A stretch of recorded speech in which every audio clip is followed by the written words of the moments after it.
Hello everyone, welcome to Educare. आज हम करेंगे 10 मई के करंट अफेयर्स। क्या क्या फैक्ट्स रहेंगे, सभी न्यूज़ को डिस्कस करेंगे, डिटेल में डिस्कस करेंगे, उससे रिलेटेड फैक्ट्स को जानेंगे। पिछली जो न्यूज़ रही थी उन्हीं को भी साथ में पैरेलल डिस्कस करते हुए चलेंगे। काफ़ी इंपॉर्टेंट सेशन है, आपके सभी एग्जाम्स के लिए इंपॉर्टेंट है, चाहे आप बैंकिंग की तैयारी कर रहे हैं, चाहे एसएससी की क्या या रेलवे की या फिर किसी भी स्टेट लेवल के एग्ज़ाम की प्रिपरेशन कर रहे हो, तो आपके सभी के लिए इंपॉर्टेंट है। कंटेंट हिंदी इंग्लिश दोनों के कॉम्बिनेशन में पैरेलल लेते हुए चलेंगे। तो चलिए शुरू करते हैं सेशन को without further delay. So here is the first question, which of the following state has become India's first state to introduce a scam named Jeevhala to offer loans to prisoners. Jeevhala, you can guess the tone of the word Marathi. This is Marathi word और it is launched by Maharashtra. Maharashtra ने यह scheme जीवहाला launch की है। क्या ये scheme क्या करेगी? जो भी इनमेट्स है, यानी जो भी कैदी है, उनको लोन देगी। उनको नहीं, उनके फैमिली मेम्बर को, उनकी फैमिली को लोन देगी। 50,000 रुपये तक का लोन दिया जाएगा और यह लोन 3 साल के लिए दिया जाएगा। 3 साल के लिए लोन दिया जाएगा 50,000 रुपये का। और ये लोन देगा कौन? ये लोन देगा महाराष्ट्र का state cooperative bank. Maharashtra state cooperative bank यह लोन देगा। इस जीवहाला का मतलब क्या होता है? जीवहाला का मतलब होता है अफेक्शन। अफेक्शन मीन्स स्नेह है, स्नेह, इसका मतलब होता है स्नेह, अफेक्शन। तो जीवहाला स्कीम किसने लॉन्च की? महाराष्ट्र ने, जो कि कैदियों को लोन प्रोवाइड करने का काम करेगी। महाराष्ट्र के गवर्नर कौन है? भगत सिंह कोश्यारी महाराष्ट्र के गवर्नर है। महाराष्ट्र भी न्यूज़ में था। महाराष्ट्र, उसकी कैपिटल मुंबई, ये काफ़ी न्यूज़ में थी।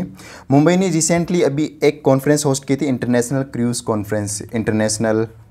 क्रूज़ कॉन्फ्रेंस, और इसे मुंबई में होस्ट किया गया था, यानी इंडिया ने होस्ट किया था मुंबई में। और अभी हाल ही में रिसेंटली एप्पल, जो कि एक टेक्नोलॉजी कंपनी है, ब्रांड कंपनी है, सबसे मोस्ट वैल्यूएबल कंपनी है एप्पल, इसने एक डिस्ट्रिक्ट है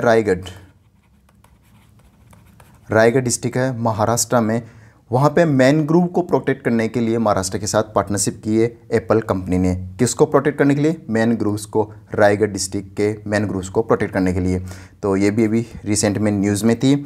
और रिसेंटली एक tap in tap out facility में महाराष्ट्र ने ही लॉन्च की थी। Tap in tap out facility क्या है? ये है एक डिजिटल बस टिकटिंग सिस्टम है, यानी कम्प्लीटली बस का जो सिस्टम होगा कम्प्लीटली डिजिटल होगा, कोई ऑफलाइन सिस्टम नहीं होगा, कोई पेपर वर्क नहीं होगा, कम्प्लीटली डिजिटल। ये पहला स्टेट बना महाराष्ट्र जिसने टैप इन टैप आउट जैसी फैसिलिटी लॉन्च की है। और रिसेंटली इंडिया ने 21st world Congress of accountants एक समिट थी, वर्ल्ड समिट थी, पहली बार इंडिया ने होस्ट किया है। काफ़ी सालों के बाद, जब से इसका एस्टैब्लिशमेंट हुआ उसके बाद पहली बार इंडिया ने वर्ल्ड कांग्रेस ऑफ अकाउंटेंट्स को होस्ट किया था। और इसे कहाँ होस्ट किया गया था? इसे मुंबई में ही होस्ट किया गया था। मुंबई में एक जगह है जियो वर्ल्ड कन्वेंशनल सेंटर, वहाँ पे इसे होस्ट किया गया था पहली बार। काफ़ी इंपॉर्टेंट बनता है। रिसेंटली महाराष्ट्र ने एक एप्लीकेशन लॉन्च की है, माइग्रेशन ट्रैकिंग सिस्टम। ये माइग्रेंट्स जो पेरेंट्स होते हैं उनके बच्चों को फैसिलिटीज़ प्रोवाइड करने के लिए लॉन्च किया गया था माइग्रेशन ट्रैकिंग सिस्टम एप्लीकेशन।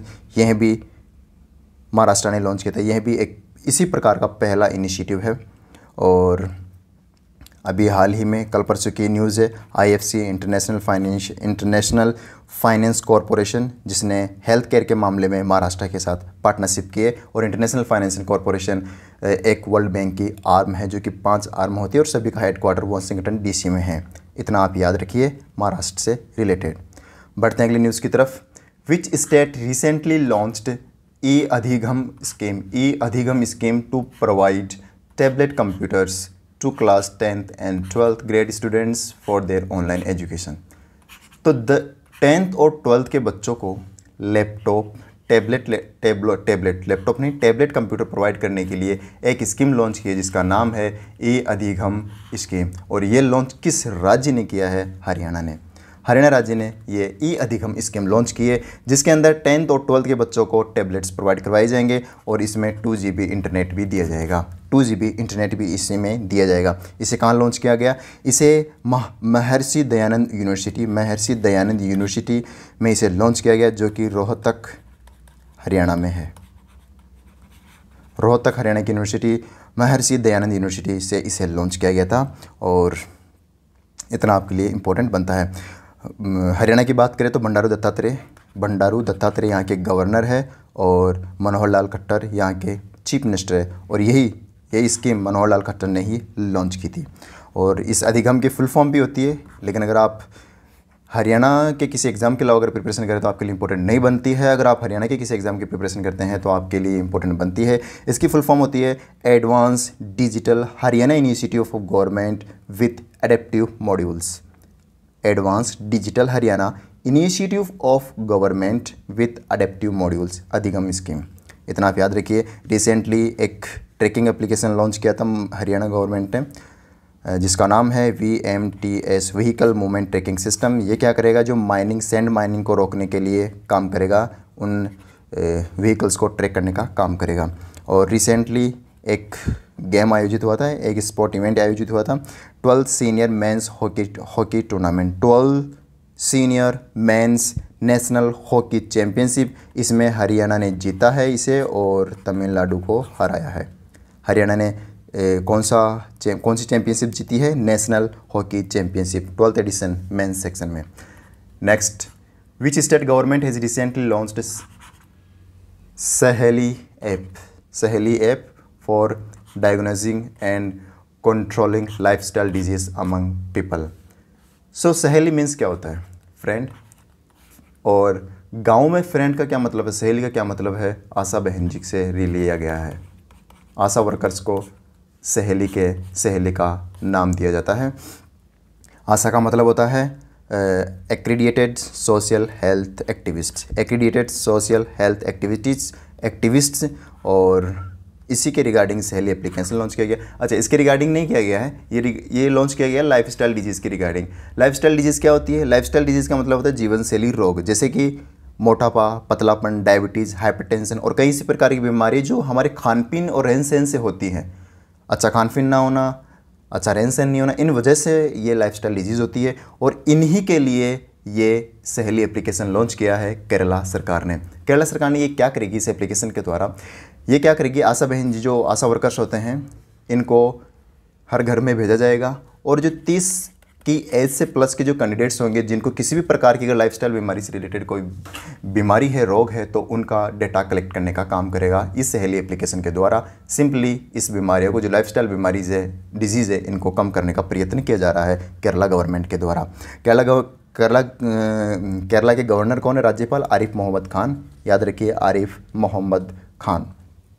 और अभी रिसेंटली एक MOU साइन किया था केरला ने नीदरलैंड के साथ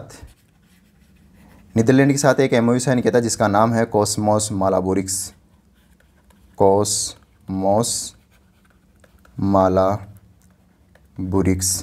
ये प्रोजेक्ट है एक जो कि 19th सेंचुरी के जितने भी हिस्ट्री थी उसके रिगार्डिंग ये काम करेगा, कॉस्मोस मालाबुरिक्स।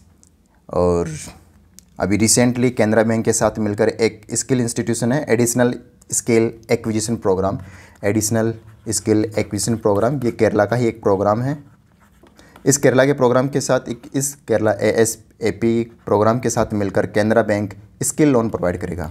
लोन का नाम है स्किल लोन, तो ये केरला का ही प्रोग्राम है। इसके साथ मिलकर Canara bank Kerala bank loan provide करने का काम करेगा। अगले प्रश्न की तरफ बढ़ते हैं। Union minister doctor Mansukh Mandaviya release the national family health survey, काफ़ी इंपॉर्टेंट सर्वे है, NFHS5 किस साल का एडिशन है, ये इंपॉर्टेंट बनता है। 2019 से लेके 2021 तक का डेटा कवर किया गया है इस NFHS में।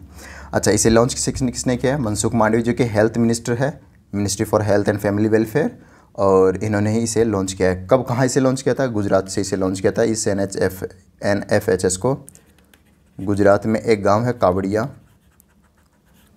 यहीं से इसे लॉन्च किया है। और यहाँ पे कावड़िया जो एक टाउन है गुजरात का, यहाँ पे एक स्वास्थ्य चिंतन शिविर आयोजित हुआ था, स्वास्थ्य चिंतन शिविर आयोजित हुआ था, इसी के दौरान इसे लॉन्च किया गया था। क्या क्या लॉन्च किया गया था, क्या काम करता है ये और कैसे क्या करता है, सभी चीज़ें डिटेल में जानेंगे। और ये नेशनल फैमिली हेल्थ सर्वे क्या करता है, जो भी हेल्थ से रिलेटेड जो भी चीज़ें होती हैं इन सभी का डेटा कलेक्ट करने का काम करता है। लगभग 34 प्रकार के डेटाज हैं, सस्टेनेबल डेवलपमेंट गोल्स हैं, उनको पूरा करने के लिए और उन्हीं के रिगार्डिंग ये डेटा निकाला जाता है नेशनल फैमिली हेल्थ सर्वे के द्वारा। और डेटा रिगार्डिंग जैसे कि बर्थ रेट क्या है, फर्टिलिटी रेट क्या है, मृत्यु दर क्या है, मेल फीमेल रेशियो क्या है, बच्चों का क्या रेशियो है, प्राइवेट हॉस्पिटल्स में कितने बर्थ्स हो रहे हैं, गवर्नमेंट हॉस्पिटल्स में कितने हो रहे हैं, आउट ऑफ कितने हो रहे हैं, ये सारी चीज़ें जितने भी होती हैं लगभग 34 चीज़ों को कैटेगराइज किया गया है। ये नेशनल फैमिली हेल्थ सर्वे में जारी किया जाता है क्या डेटा रहा है। पिछली बार NFHS4 रिलीज़ किया गया था, इस बार NFHS लॉन्च किया गया है 5th। इन दोनों को कंपेयर किया गया है। और एक डेटा मैं आपको बताऊंगा, काफ़ी इंपॉर्टेंट डेटा है हमारे लिए, वो ज़्यादा इंपॉर्टेंट बनता है कि एक रेट होती है टोटल फर्टिलिटी रेट, कुल प्रजनन दर। पिछली बार जो NS4 लॉन्च किया गया था उसमें 2.2 थी, यानी एक पेरेंट्स के पास 2.2 बच्चों का प्रोडक्शन है, मतलब बच्चे जन्म लेते हैं एक पेरेंट्स में 2.2। लेकिन अभी ये डेटा गिरकर हो गया है 2.0।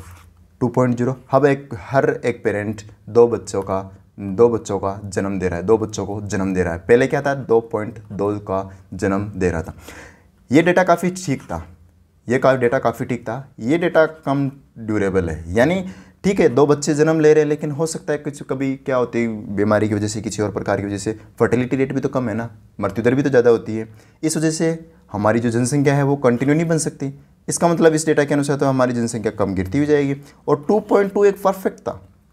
इसमें क्या था, 2.2 में जो सेकंड पॉइंट 2 था, ये क्या करता था कि जैसे किसी डेथ वगैरह, जैसे फर्टिलिटी रेट, जो भी मतलब एक मृत्यु दर, ये चीज़ें थी, इस वजह से कुल मिला के फाइनली 2 बच जाता था और ये एक कंटिन्यू एक पॉपुलेशन को मेंटेन रखने का काम करता था। लेकिन ये अभी गिर चुका है, 2.0 में आ चुका है। तो अभी टोटल फर्टिलिटी रेट क्या है, 2.0। ये इतना आप याद रखिए। और बिहार में सबसे ज़्यादा फर्टिलिटी रेट है 2.98 और लगभग 5 राज्य हैं जो 2.1 से ऊपर का फर्टिलिटी रेट रखते हैं, जैसे बिहार हो गया, मेघालय हो गया, उत्तर प्रदेश हो गया, अपना झारखंड हो गया। कितने हो गए, 4, बिहार, मेघालय, उत्तर प्रदेश, झारखंड और एक और स्टेट है मणिपुर। ये 5 स्टेट है जिनकी फर्टिलिटी रेट 2.1 से ऊपर है। तो इतना आप याद रखिए। ये national family health survey release तो हेल्थ मिनिस्ट्री ने किया है, लेकिन इसे बनाया किसने है, एक मुंबई बेस्ड एक इंस्टीट्यूशन है, international institute for population sciences. ये एक इंस्टीट्यूशन है, इसी ने इसे लॉन्च किया है, इसी ने इसे बनाया है, तैयार किया है। पहली बार NFHS 1993 में लॉन्च किया गया था, फिर उसके बाद 2, 3, 4 और लेटेस्ट है NFHS 5। सो इतना आप याद रखिए। अगली न्यूज़ की तरफ बढ़ते हैं। प्रधानमंत्री formalisation of micro food processing enterprises scheme है, PMFME, और ये भी न्यूज़ में थी, तो आपको बताना है इसे कब लॉन्च किया गया था। Prime minister formalisation of micro food processing enterprises, ये स्कीम लॉन्च की गई थी 2020 में। एग्जैक्ट डेट है 29 जून 2020। मैं क्यों बात कर रहा हूँ इस स्कीम के बारे में, क्योंकि रिसेंटली न्यूज़ में है, इसी के लिए इसे इस क्वेश्चन में इंक्लूड किया गया है। ये स्कीम लॉन्च की गई थी 2020 में 10,000 करोड़ रुपए के आउटले के साथ। 10,000 करोड़ का आउटले था और इस स्कीम को लॉन्च किया गया था 5 साल के लिए। 5 साल में इसके टारगेट्स को अचीव किया जाएगा 2020-2021 से लेकर 2024-2025। इस स्कीम का ड्यूरेशन ये है, हो सकता है इसको आगे एक्सटेंड भी किया जा सके। इसका मकसद क्या है? इसका मकसद है जो माइक्रो फूड प्रोसेसिंग यूनिट्स होती है उनको फाइनेंशियल, उनको टेक्निकल, उनको बिजनेस सपोर्ट प्रोवाइड कराकर उनके बिजनेसेस को अपग्रेड करना है इस PMFME के द्वारा। क्या किया जाएगा, जैसे कोई प्रोडक्ट है किसी एफएमसीजी का और उसको प्रमोट किया जाएगा इंटरनेशनल लेवल पर, नेशनल लेवल पर, ताकि उसका बिजनेस का ग्रोथ हो सके। और उसे प्रमोट करने के लिए उसे फाइनेंशियल असिस्टेंस दी जाएगी, उसे टेक्निकल, उसे बिजनेस सपोर्ट, ये सब कुछ दिया जाएगा इस स्कीम के थ्रू। अभी न्यूज़ में क्यों थी, देखो न्यूज़ में दो चीज़ें न्यूज़ में थी इसी रिसेंटली। एक आपने नाम सुना होगा one district one product, one district one product, और एक नाम है PMFME। रिसेंटली क्या हुआ, वन डिस्ट्रिक्ट वन प्रोडक्ट, पहले स्कीम क्या है, ये एक स्कीम ये है कि हर डिस्ट्रिक्ट का एक प्रोडक्ट इंटरनेशनल लेवल पर उसे लाया जाएगा। हर डिस्ट्रिक्ट का एक प्रोडक्ट जो उस डिस्ट्रिक्ट का एक फेमस प्रोडक्ट होगा, ये है one district one product scheme का उद्देश्य। और रिसेंटली तीन प्रोडक्ट इसमें हैं और 5 प्रोडक्ट्स इसमें रिसेंटली लॉन्च किए गए हैं। तो ये आप ध्यान में रखिए, 3 products one district one product में लॉन्च किए गए और 5 प्रोडक्ट PMFME स्कीम में लॉन्च किए गए हैं। ये प्रोडक्ट्स भी इंपॉर्टेंट बनते हैं और इन्हें न्यू दिल्ली में लॉन्च किया गया है, इतना आप याद रखिए। और जो मिनिस्ट्री है, ministry for micro and food processing industry, इसी के द्वारा इन्हें लॉन्च किया गया है, जो कि पशुपति कुमार पारस के द्वारा हेड की जाती है और इनकी कॉन्स्टिट्यूएंसी है हाजीपुर बिहार। इतना आप ध्यान में रखिए। बढ़ते हैं अगली न्यूज़ की तरफ। As per the reports, India solar installation crossed a record 10 gigawatt capacity in 2021, which state has added the highest solar capacity. हाल ही में एक रिपोर्ट जारी की गई है जो कि सोलर बेस्ड रिपोर्ट है और 2021 में 10 गीगावाट, यानी हम कह सकते हैं 10,000 मेगावाट, 10,000 मेगावाट या 10 गीगावाट इंस्टॉल किया जा चुका है सोलर में। और ये कंपेयर टू अगर 2020 को कंपेयर करें तो 2020 में लगभग 3.5 के आसपास था और 2021 में 10 गीगावाट हो चुका है। ये आप देख सकते हैं more than 200% growth solar industry में देखी गई है। अब बात करते हैं कि किस स्टेट ने सबसे ज़्यादा सोलर इंस्टॉल किया है, तो आंसर बनता है राजस्थान सबसे ज़्यादा सोलर इंस्टॉल करने के मामले में टॉप पर है। और कितना इंस्टॉल किया है राजस्थान ने, किया है 4.5 गीगावाट। 4.5 गीगावाट लगभग आधा, लगभग जितना 2021 में इंस्टॉल हुआ है उसका आधा तो सिर्फ राजस्थान में ही इंस्टॉल हो चुका है। और दूसरे नंबर पर है गुजरात, जिसने इंस्टॉल किया है 1.2 गीगावाट। उसके बाद उत्तर प्रदेश, जिसने 885 मेगावाट सोलर कैपेसिटी इंस्टॉल की है। तो ये डेटा आप याद रखिए, राजस्थान टॉप पे है, फॉलोड बाय गुजरात 1.2 गीगावाट के साथ। उसके बाद Uttar Pradesh 885 megawatt solar capacity install की गई है। एक और चीज़ इसमें मैं ऐड करना चाहता हूँ जो भी न्यूज़ में इसी से रिलेटेड न्यूज़ है। एक होती है यूटिलिटी स्केल सोलर और एक होता है सिंपल सोलर, रूफटॉप सोलर। कौन सा? यूटिलिटी स्केल सोलर और rooftop solar. Utility scale solar होता है जो कि लार्ज लेवल पे सोलर पैनल्स लगाए जाते हैं, सोलर इंस्टॉल किया जाता है, वो होता है utility solar system, utility scale solar. और ये बड़ी बड़ी कंपनीज़ के द्वारा इंस्टॉल किया जाता है। और इस मामले में कि किस कंपनी ने सबसे ज़्यादा यूटिलिटी स्केल सोलर इंस्टॉल किए, इस मामले में रीन्यू पावर ने टॉप किया है। रीन्यू पावर ने सबसे ज़्यादा यूटिलिटी स्केल सोलर इंस्टॉल किए हैं। और रूफटॉप सोलर के मामले में बात करें, रूफटॉप सोलर एक अगर उसकी कंपैरिजन करें तो काफ़ी कम कैपेसिटी होती है इनके, काफ़ी कम छोटे स्तर पर ये इंस्टॉल किए जाते हैं, जैसे घरों में, किसी इंडस्ट्रियल एरिया में, ऐसी जगहों पर ये लॉन्च के एस्टेब्लिश किए जाते हैं। और इस मामले में जिस कंपनी ने रूफटॉप सोलर लगाए हैं वह कंपनी है टाटा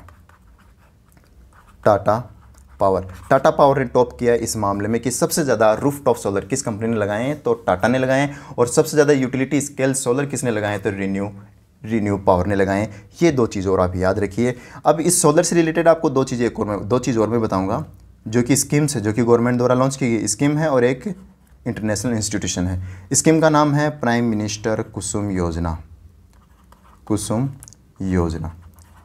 फुल फॉर्म क्या है? प्रधानमंत्री किसान ऊर्जा सुरक्षा एवं उत्थान महाअभियान। प्रधानमंत्री किसान ऊर्जा सुरक्षा एवं उत्थान महाअभियान, ये पीएम कुसुम की फुल फॉर्म है। इसे राजस्थान से लॉन्च किया गया था और इसके मामले में हरियाणा टॉप पर है। हालांकि ये अभी की रिपोर्ट नहीं है, काफ़ी पुरानी रिपोर्ट है कि पीएम कुसुम में कौन सा राज्य टॉप पर है, तो हरियाणा टॉप पर है। लॉन्च इसे राजस्थान से किया गया था और इसका मकसद भी यही है कि किसानों को सोलर जैसी सुविधाएं प्रोवाइड करा के उनकी इनकम को बढ़ाया जा सके, यही इसका मेन उद्देश्य है और किसानों की इनकम को बढ़ाया जा सके।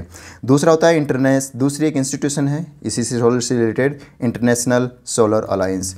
इंटरनेशनल सोलर अलायंस को इंडिया और फ्रांस ने लॉन्च किया था।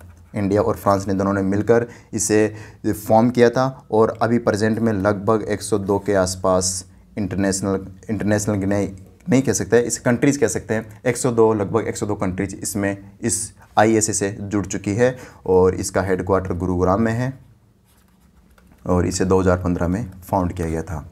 इतना आप इसे याद रखिए। इसे ISA से रिलेटेड एक लोगो है, one grid one sun one world one sun one grid, one world one sun one grid, ये इसका हम कह सकते हैं टैगलाइन है इंटरनेशनल सोलर अलायंस का। अगले प्रश्न की तरफ बढ़ते हैं। The survey of the villages abadi and mapping with improvised technology in village areas, in short Swamitva scheme, काफ़ी न्यूज़ में रही थी पहले और अभी फिर से न्यूज़ में आई है। मार्क्ड इट्स एनिवर्सरी ऑन 24 अप्रैल 2022। कौन सी एनिवर्सरी इसने मार्क किया है? स्वामित्व स्कीम। कहने का मतलब है स्वामित्व स्कीम को लॉन्च किए कितने साल हो गए हैं? हमारा आंसर बनता है 2 साल और इसने 2nd एनिवर्सरी रिसेंटली सेलिब्रेट की है। इसे लॉन्च कब किया गया था? 24 अप्रैल 2022 को। 24 अप्रैल को कौन सा खास दिन आता है? नेशनल पंचायती राज दिवस। और जो 2020 वाला पंचायती राज दिवस था, इसी के दौरान इस स्वामित्व स्कीम को लॉन्च किया गया था। लेकिन आपसे मैं क्वेश्चन पूछूंगा कि 2022 में जो नेशनल पंचायती राज दिवस हमने सेलिब्रेट किया था, इस अवसर पर प्राइम मिनिस्टर नरेंद्र मोदी ने क्या चीज़ लॉन्च की थी? अभी ज़्यादा पुरानी न्यूज़ नहीं है। इसमें लॉन्च किया था अमृत सरोवर इनिशिएटिव। अमृत सरोवर इनिशिएटिव जिसे सांबा डिस्ट्रिक्ट से लॉन्च किया गया था, जो कि जम्मू कश्मीर का डिस्ट्रिक्ट है। और यहीं से अमृत सरोवर इनिशिएटिव लॉन्च किया था प्राइम मिनिस्टर नरेंद्र मोदी ने। इसका उद्देश्य है 75 पॉन्ड हर जिले में बनाना, इसका उद्देश्य है। और पहला पॉन्ड बनाया गया है रामपुर डिस्ट्रिक्ट ऑफ उत्तर प्रदेश।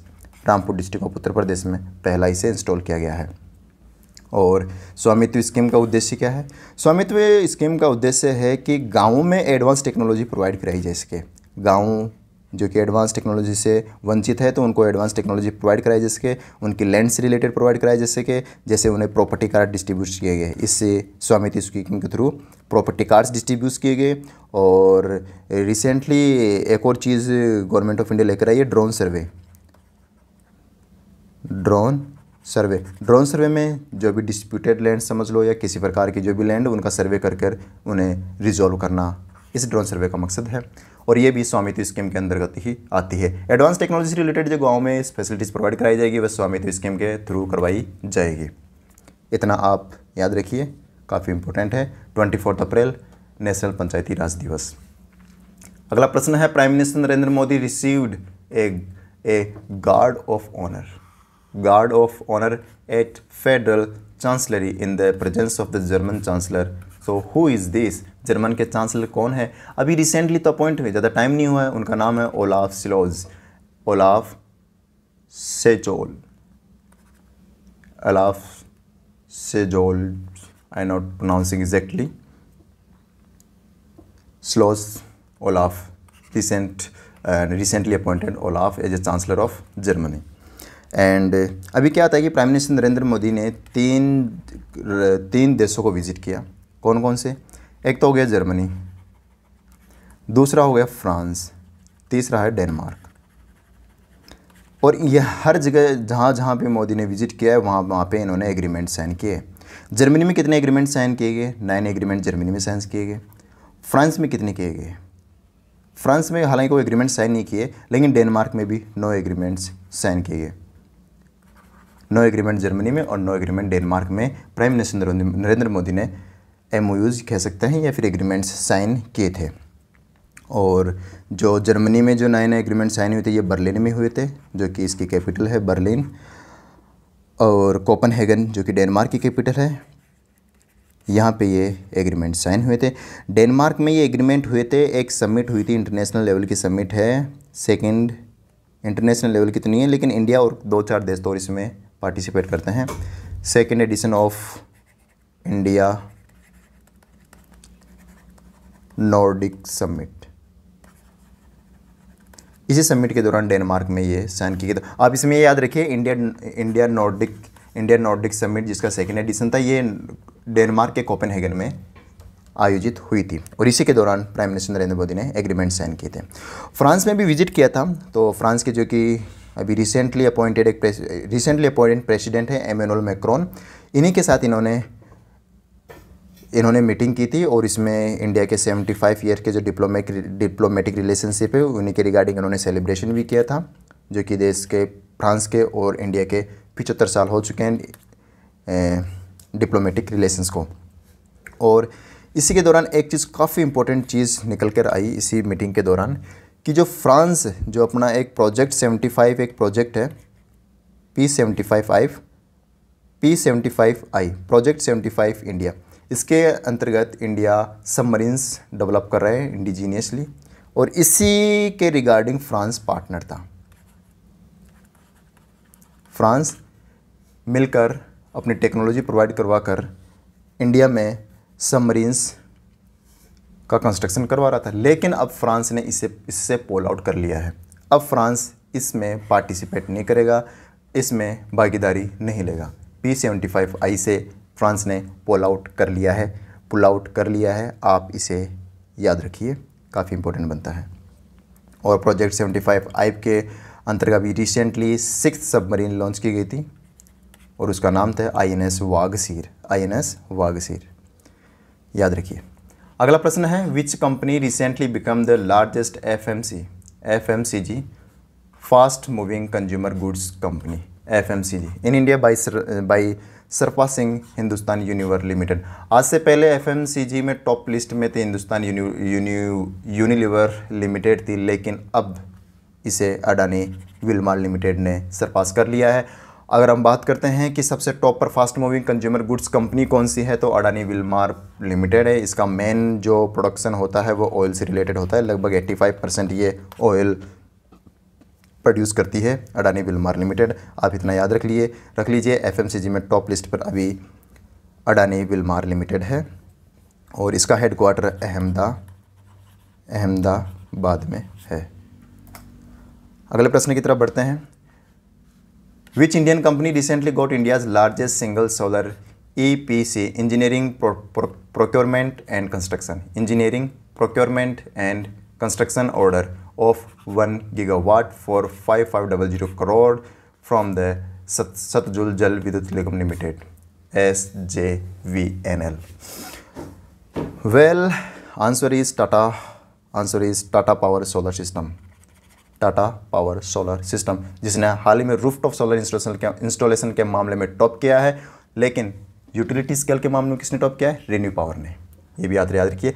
हमारा आंसर इसमें बनता है टाटा पावर सोलर सिस्टम। इसी ने सतलुज जल विद्युत निगम लिमिटेड से 5500 करोड़ रुपए का टेंडर लिया है। किस मामले में? 1 गीगावाट सोलर इंस्टॉल करने के मामले में है। और इसमें क्या होगा? EPC order. EPC का ऑर्डर का क्या मतलब है? इंजीनियरिंग भी टाटा की होगी, प्रोक्योरमेंट्स भी इंडिया में ही होंगी और कंस्ट्रक्शन भी इंडिया में ही होगा। यह है EPC का मतलब, जो कि कम्प्लीटली इंडिजीनस आत्मनिर्भर भारत को सपोर्ट करती हुई यह एक प्रोजेक्ट है। आप इतना याद रख लीजिए कि टाटा पावर ने सुजल जल विद्युत निगम लिमिटेड से 1 गीगावाट का EPC order, solar EPC order लिया है। और सोलर किसके अंतर्गत आता है? Solar industry. ये आती है मिनिस्ट्री ऑफ पावर, जो कि RK सिंह द्वारा हेड की जाती है। अगला प्रश्न है, name of the scientist from NASA national aeronautics and space administration who recently received the World Food Prize 2022 for her research is female in climate change and food production। तो NASA का एक employ है, हम कह सकते हैं NASA में एक साइंटिस्ट है, एम्प्लॉय नहीं कह सकते, साइंटिस्ट है। उन्होंने रिसेंटली एक वर्ल्ड फूड प्राइज़ 2022 एक अवार्ड प्राप्त किया है। तो आपको बताना उनका नाम क्या है। तो उनका नाम है सिंथिया रोज सैंडविच, सिंथिया रो सैंडविच।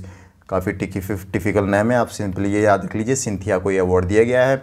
और ये अवार्ड किसने दिया है? वर्ल्ड फूड प्राइज़ फाउंडेशन है, इसी ने ये अवार्ड दिया है। और इसकी बात करें, सिंथिया की बात करें तो सिंथिया एक एग्रोनॉमिस्ट है, यानी एग्रीकल्चर से रिलेटेड ये साइंटिस्ट है। और इन्हें यानी कृषि वैज्ञानिक है और क्लाइमेटोलॉजिस्ट है, जलवायु विज्ञानी है। तो ये याद रखिए कि सिंथिया नासा में साइंटिस्ट है और इन्हीं को वर्ल्ड फूड प्राइज़ 2020 दिया गया है। सिंथिया कहाँ से है? ये यूएसए से है। और ये जो फाउंडेशन जो मैं बात कर रहा हूँ, वर्ल्ड फूड प्राइज़ फाउंडेशन, ये भी यूएसए के ही एक फाउंडेशन है। अच्छा, ये अवार्ड इन्हीं को क्यों दिया गया? इन्होंने से क्या कर दिया कि इनको ये अवार्ड दिया गया? इन्होंने एक टेक्नोलॉजी बनाई थी, हम ये कह सकते हैं कि इन्होंने एक मॉडल तैयार किया था। वो मॉडल क्या करता है कि जैसे कि क्लाइमेट क्राइसिस की वजह से किसानों को काफ़ी नुकसान होता है, तो उस नुकसान को कम करने के लिए इन्होंने एक मॉडल तैयार किया था। उस मॉडल से किसानों को वास्तव में उनका प्रोडक्शन ज़्यादा हुआ, उनको फ़ायदा मिला। तो इसी मॉडल के कारण सिंथिया रोसेंजवेज को ये अवार्ड दिया गया है, ये प्राइज़ दिया गया है, वर्ल्ड फूड प्राइज़। इतना आप याद रखिए। बढ़ते हैं अगले प्रश्न की तरफ। Which department has recently won the Prime Minister's Award for Excellence in Public Administration 2022 for 2020, not 2022, it is 2020 edition, Prime Minister Award for Excellence in Public Administration for its One Nation One Ration Card Scheme Innovation category। क्या है, इसको simple भाषा में समझते हैं। एक award है prime minister award for excellence in public administration ये दिया गया है 2020 के लिए। ये किसे दिया गया है? हमारा क्वेश्चन है, ये किसे दिया गया है? इनोवेशन कैटेगरी में। इनोवेशन कैटेगरी में किसे दिया गया है? तो हमारा आंसर बनता है department of food and public distribution. Department of food public distribution, इसे ये अवार्ड दिया गया है, prime minister award for excellence in public administration. किसके कारण? क्योंकि इन्होंने इम्प्लीमेंट किया था one nation one ration card, यानी हर राज्य कोई भी किसी भी राज्य का कैंडिडेट किसी भी दूसरे राज्य में किसी भी दूसरी जगह अपना राशन ले सकता है। गवर्नमेंट की जो स्कीम है राशन प्रोवाइड करवाने की, उससे कहीं भी यह बेनिफिट ले सकता है बीपीएल कार्ड के थ्रू। और ये जो one nation one ration card है ONORC, ये किसने तैयार किया था? Department of food and public distribution, इसी के लिए इसे अवार्ड दिया गया है। ये किस मिनिस्ट्री के अंतर्गत आता है? ये आता है ministry of consumer affairs, food and public distribution, जिसे हेड किया जाता है पीयूष गोयल के द्वारा। और पीयूष गोयल के पास एक और मिनिस्ट्री है, ministry of commerce and industry. इनकी कॉन्स्टिट्यूएंसी महाराष्ट्र है, महाराष्ट्र पीयूष गोयल की कॉन्स्टिट्यूएंसी है। याद रखिए, 2 मिनिस्ट्रीज ये हेड करते हैं। और one nation one ration card scheme launch की गई थी 31 अक्टूबर 2020 को लॉन्च की गई थी, और इसी के रिगार्डिंग ये अवार्ड दिया गया है। अभी तक मेरा क्वेश्चन आपसे ये बनता है कि ONORC कितने राज्य और यूटी में अप्लाई हो चुका है? तो ये 35 यूटीज़ एंड या स्टेट्स में अप्लाई हो चुका है। एक एग्ज़ाम में क्वेश्चन पूछा गया था, ONORC ने एक एप्लीकेशन लॉन्च की थी इसी के रिगार्डिंग, तो उस एप्लीकेशन का नाम क्या है? तो उसका नाम है मेरा राशन। मेरा राशन इस एप्लीकेशन का नाम है, जो कि 13 लैंग्वेजेस को सपोर्ट करता है ये एप्लीकेशन। तो आप याद रखिए कि ONORC 31 अक्टूबर को 2020 में लॉन्च की गई थी, और इसी के regarding PM award for excellence and public administration 2022 department of food and public distribution को दिया गया है। अगले प्रश्न की तरफ बढ़ते हैं। Who recently received the women transformation India award eight 6th entrepreneur and leadership award 2022? किसे हाल ही में वुमेन ट्रांसफॉर्मिंग इंडिया अवार्ड दिया गया है? ये अवार्ड दिया गया था during the 6th edition of entrepreneur and leadership award ceremony 2022। क्या नाम है उनका? उनका नाम है बीना मोदी। बीना मोदी हेड करती है, यानी ये बीना मोदी जो चेयरपर्सन है, ये चेयरपर्सन है मोदी एंटरप्राइजेस की, और मोदी एंटरप्राइजेस की चेयरपर्सन है, और इन्हीं को वुमेन ट्रांसफॉर्मिंग इंडिया अवार्ड दिया गया है। ये award Indo American chamber of commerce के द्वारा दिया गया था और ये दिया गया था 6th edition of entrepreneur and leadership award ceremony 2020 के दौरान ये अवार्ड दिया गया था। ये अवार्ड किसने दिया था, किसके द्वारा ये अवार्ड दिया गया था, तो किसने प्रेजेंट किया था, ये प्रेजेंट किया था ज्योतिरादित्य सिंधिया ने। ज्योतिरादित्य सिंधिया जो कि मध्य प्रदेश इनकी कॉन्स्टिट्यूंसी है और इनके द्वारा हेड की जो जाती है उस मिनिस्ट्री का नाम है सिविल एविएशन मिनिस्ट्री, यानी ज्योतिरादित्य सिंधिया के पास सिविल एविएशन मिनिस्ट्री है। इन्होंने ये अवार्ड प्रेजेंट किया था, वुमेन ट्रांसफॉर्मिंग इंडिया अवार्ड। किसे दिया गया है, बीना मोदी को। काफ़ी इंपॉर्टेंट क्वेश्चन है। अगले प्रश्न की तरफ बढ़ते हैं। जस्ट आप इस न्यूज़ को मगअप कर लीजिए, इसको जस्ट आप याद रख लीजिए कि इंडो पाक वॉर 1971 जिसमें इंडिया की जीत हुई थी और पार्टीशन हुआ था बांग्लादेश का, रेमिनिसेंसेस ऑफ एयर वॉरियर्स, ये एक बुक है। इसे रिलीज़ किया है राजनाथ सिंह जो कि डिफेंस मिनिस्टर है, लखनऊ इनकी कॉन्स्टिट्यूंसी है। तो सिंपल याद रखिए, इंडो पाक वॉर 1971 किसके द्वारा रिलीज़ की गई, तो ये डिफेंस मिनिस्टर राजनाथ सिंह के द्वारा रिलीज़ की गई है। अगला प्रश्न है which is the host country of international research conference on insolvency and bankruptcy. Well, एक चीज़ होती है इंसॉल्वेंसी, एक होती है बैंक्रप्सी। सो इंसॉल्वेंसी में क्या होता है, जैसे आपने इंस्टॉलमेंट है वो आपने पे नहीं की, जस्ट आपकी इंस्टॉलमेंट है 2000 रुपये की, आपने सिर्फ पे किए 1800 रुपये। आपने 200 रुपये पे नहीं किए, 200 रुपये आप आगे आने वाली किस्त में पे करेंगे, तो ये आपकी इंसॉल्वेंसी है, ये आपकी कमी है, जो पेमेंट की कमी है जो आप आगे पूरी कर देंगे। लेकिन बैंक्रप्सी में क्या होता है कि आप 2000 के 2000 पे नहीं कर रहे और आगे भी आपकी कोई उम्मीद नहीं पे करने की, आपने हाथ खड़े कर लिए हैं, ये होता है बैंक्रप्सी। और इसी के regarding international research conference on insolvency and bankruptcy के ही रिगार्डिंग ये कॉन्फ्रेंस आयोजित कराई गई थी। और इस कॉन्फ्रेंस का मकसद है कि जो भी टॉप प्रोफेशनल्स होते हैं, स्कॉलर्स होते हैं, उनको इसमें पार्टिसिपेट किया गया, उनको इनवाइट किया गया कि आप एजेंडा लेकर आए, आप नए नए आइडियाज़ लेकर आए कि कैसे इंसॉल्वेंसी और इन चीज़ों को कम किया जा सके। इसी के रिगार्डिंग IIM अहमदाबाद में ये इसे आयोजित किया गया था। इतना आप याद रखिए। अच्छा, हमारा आंसर क्या बनता है, which is the host country, तो obviously India. IIM Ahmedabad is in India, in the Gujarat. Next question, union home minister Rajnath Singh also headed Ministry of Cooperation has recently inaugurated the National Intelligence Grid NET-GRID campus in which city? NET-GRID कहाँ launch किया गया है और ये क्या है और launch किसने किया है, तो लॉन्च तो होम मिनिस्टर अमित शाह ने लॉन्च किया है, लेकिन इसे कहाँ लॉन्च किया है, बेंगलुरु में, tech city of India Bengaluru में इसे लॉन्च किया गया है। क्या है ये NET-GRID, नेशनल इंटेलिजेंस ग्रिड? आपको याद है मुंबई हमला 2011, ये दोबारा फिर से ना दोहराया जाए हमारे देश में, इसी के रिगार्डिंग नेशनल इंटेलिजेंस ग्रिड बनाई गई थी। ये काफ़ी टाइम से ये लाइन में थी, बनाने के लिए प्रपोजल दिए गए, काफ़ी कुछ हुआ लेकिन काम नहीं हुआ, लेकिन फाइनली अब ये कैंपस इस्टेब्लिश हो गया है बेंगलुरु में। ये क्या करेगा ये कैंपस, ये ग्रिड क्या करेगा? ग्रिड का मतलब है ग्रुप ऑफ इंफॉर्मेशन, हर प्रकार की इंफॉर्मेशन होगी इस ग्रिड में, इस नेशनल ग्रिड कैंपस में। जैसे आपकी ट्रैवलिंग हिस्ट्री, कहीं भी जैसे एयर से ट्रैवल करें या फिर ट्रेन से, किसी भी प्रकार की ट्रैवलिंग हिस्ट्री और आपकी बैंक डिटेल्स, सारी चीज़ें होगी इस ग्रिड में, ताकि जो भी मूवमेंट है उनको ट्रैक किया जा सके और किसी जो अटैक्स है, जो टेररिज्म है, उसको कम किया जा सके। इसी के लिए नेशनल इंटेलिजेंस ग्रिड को इस्टेब्लिश किया गया। क्वेश्चन ये भी पूछा जा सकता है कि नेशनल इंटेलिजेंस ग्रिड इस्टेब्लिश किया गया है तो ये किस मिनिस्ट्री के अंतर्गत आता है, तो ये होम मिनिस्ट्री के अंतर्गत आता है। इतना आप याद रखिए। एक चीज़ और आप याद रख लीजिए कि इसमें जो टेक्नोलॉजी प्रोवाइड कराई जाएगी वो CDSE के द्वारा प्रोवाइड कराई जाएगी, centre for development of advance computing, जो कि पुणे बेस्ड एक गवर्नमेंट ओन्ड एक इंस्टीट्यूशन है, यही इसे टेक्नोलॉजी प्रोवाइड करेगा। अगला और लास्ट प्रश्न, president Ramnath Kovind attended 61st Bodo साहित्य सभा held in which of the following state? Bodo क्या है? बोडो एक लैंग्वेज है,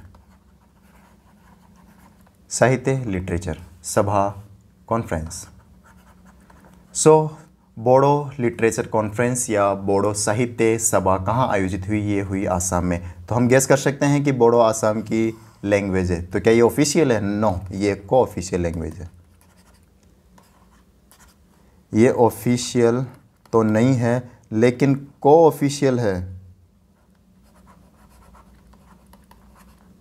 पर ऑफिशियल कौन सी है फिर? आसामीज़। आसामीज़ यहाँ की ऑफिशियल लैंग्वेज है और को ऑफिशियल लैंग्वेज बोडो लैंग्वेज है। तो इसी के रिगार्डिंग कॉन्फ्रेंस आयोजित हुई थी। जस्ट रिमेंबर की बोडो साहित्य सभा कहाँ आयोजित हुई थी? तो ये आसाम में आयोजित हुई थी। आसाम की बात करें, गुवाहाटी इसकी कैपिटल है। तो ये था आज का करंट अफेयर सेशन, 10 मई का करंट अफेयर्स। कैसा लगा आपको? अच्छा लगा तो लाइक कीजिए, शेयर कीजिए, सब्सक्राइब नहीं किया तो सब्सक्राइब कीजिए। आपके दोस्तों को बताइए क्या क्वालिटी है, क्या कंटेंट है। आप व्यूज़ पे ना जाइए कि व्यूज़ कम है तो क्वालिटी कम होगी। नहीं, क्वालिटी में कोई कॉम्प्रोमाइज़ नहीं है, क्वालिटी नंबर 1 है। आप जस्ट कंटेंट की तरफ ध्यान दीजिए, कंटेंट को फॉलो कीजिए। Definitely you will score more than 80% in current affair section. So for that note, let's good bye this time to say good bye. मिलते हैं अगले 11 मई के करंट अफेयर्स में। तब तक के लिए गुड बाय।